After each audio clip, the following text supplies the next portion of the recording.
Hallo almal en welkom terug by MX Science Lab waar wetenskap wen. Vandag kyk ons na chemiese reaksies, wat dit is, hoe dit werk en hoe ons chemiese vergelykings skryf en balanseer. Teen die einde van hierdie video sal jy weet wat 'n chemiese reaksie is, die verskil tussen reaktanse en produkte verstaan, chemiese vergelykings kan lees en weet hoekom vergelykings gebalanseer moet word. Kom ons begin.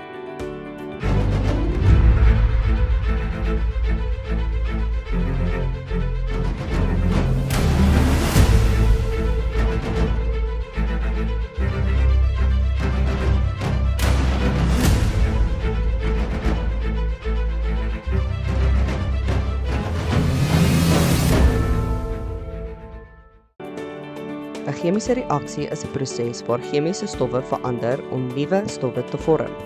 Met ander woorde, die oorspronklike stowwe verander in iets nuuts met ander eienskappe.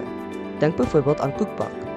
Jy begin met bestanddele soos eiers, meel, suiker en melk, maar nadat dit gebak is, kry jy 'n koek.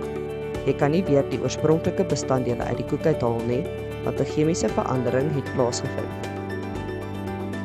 In 'n chemiese reaksie noem ons die beginstowwe die reaktanse.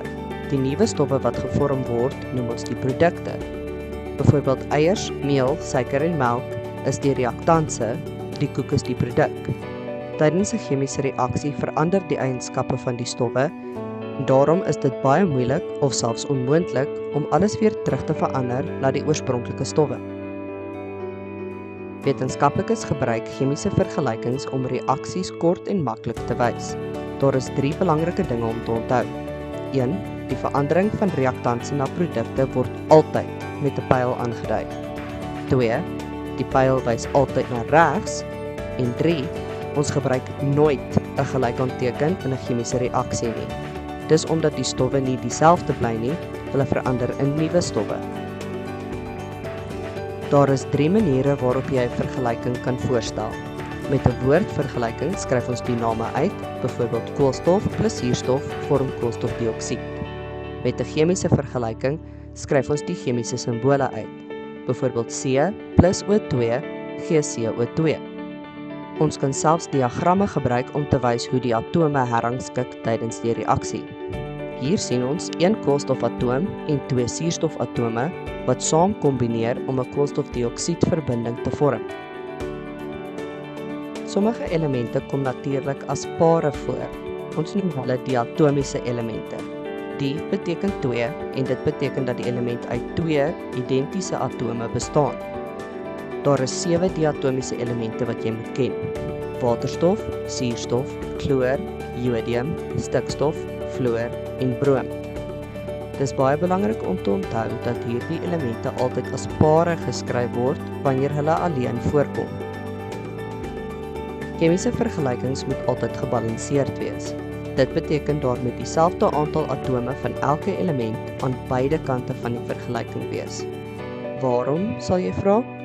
Omdat atome nie geskep of vernietig word tydens 'n chemiese reaksie nie. Die atome word net herrangskik om nuwe stowwe te vorm. Byvoorbeeld, as daar 2 suurstofatome aan die linkerkant is, moet daar ook 2 suurstofatome aan die regterkant wees. Dis soos Lego blokkies.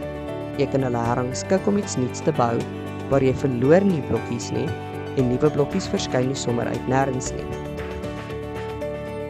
Dit bring ons by die einde van vandag se video oor chemiese reaksies. Onthou, reaktanse verander in produkte, chemiese vergelykings gebruik pyle, die atomiese elemente kom in pare voor en vergelykings moet altyd gebalanseerd wees.